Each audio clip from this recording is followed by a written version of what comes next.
Example 6.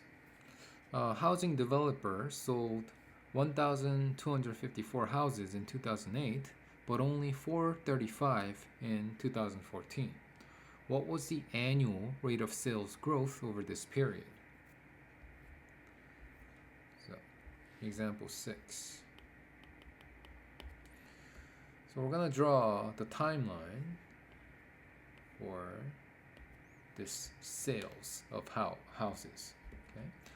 So instead of having time 0, we'll mark the beginning period as 2008 and then the ending period as 2014.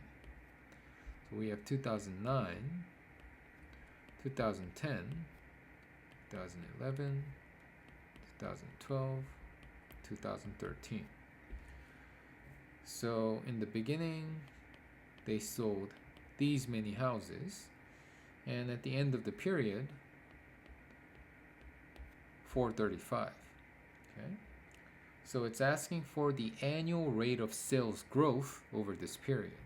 In other words, what is the R? Rate of sales growth. Okay? So we know the beginning value, we'll call this the PV. We know the ending value, future value, and we know the N. Okay? N can be calculated by looking at how many years it took. 1, 2, 3, 4, 5, 6, right? N is 6. So we can use the rate formula to figure out the rate of sales growth. Future value over present value, 1 over N minus 1. So putting the numbers in, 435 over 1254, 1 over 6 minus 1. You'll get 16.18%. Notice that the number is negative, meaning the growth was negative, the annual growth, and that makes sense because they sold fewer houses compared to the beginning period. So the annual rate of growth is negative. Okay. Next, we'll do example 8. We have a new CEO who promises to increase company sales by 7% per year from its current level of about $5.4 million to a target level of $8 million. How long would it take for the CEO to reach this goal? Okay.